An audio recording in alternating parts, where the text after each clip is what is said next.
So I'm a partner with McKinsey. I'm Steve Saxon, based in Shanghai now. Been with McKinsey 19 years, initially in London.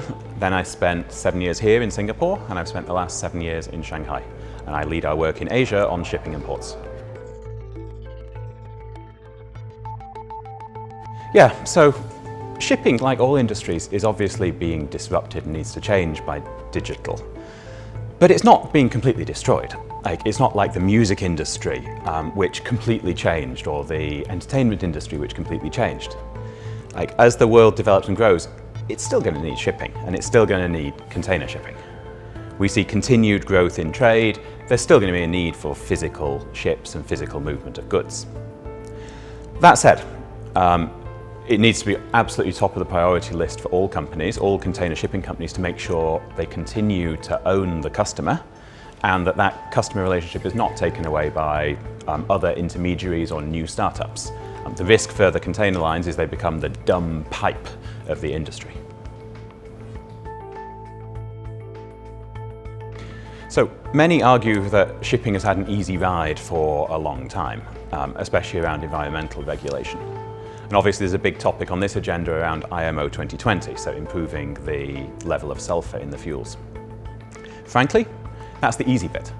The bigger challenge is going to come later with the decarbonisation of shipping. IMO is very clear and has set aggressive targets for 2030 and then 2050 on the need for carbon reduction. So I know a lot of people here today are worried about, how do we reduce sulfur for next year? Frankly, that's easy. There's a much bigger challenge coming for the industry from stronger regulation.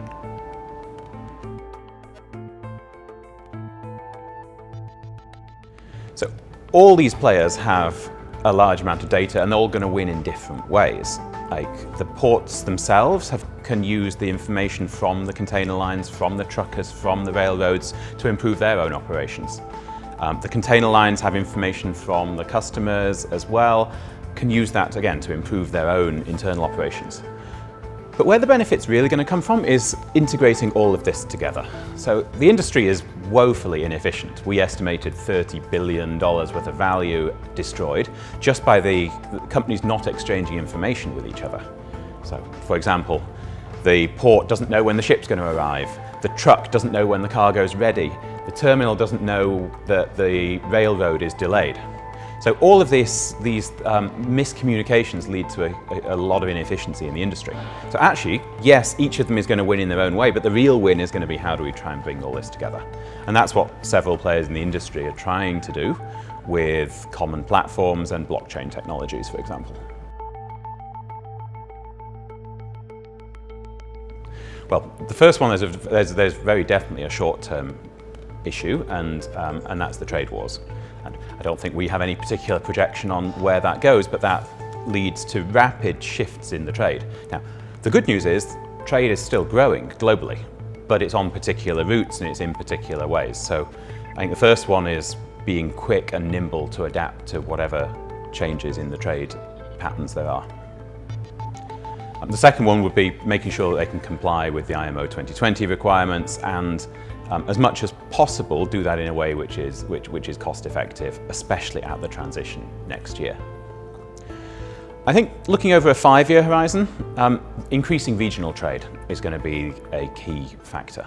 So how do you make sure you've got more ships within Asia, more ships within Europe, as well as, of course, still having some of the long-haul services. But this is going to become a more regional industry.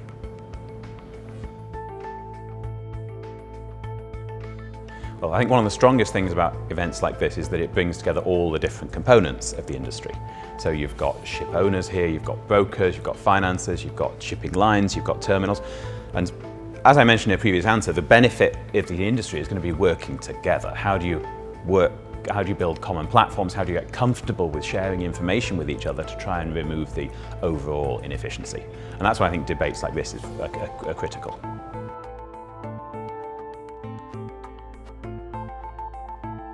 Yeah, it's a great question. One of the things I really like to do at these events is to take the sort of temperature of the room. Because container shipping has been depressed for a long time. So the container lines themselves have not been returning cost of capital for almost 10 years now. One of the things to look for here is going to be the level of optimism amongst the container shipping lines in particular.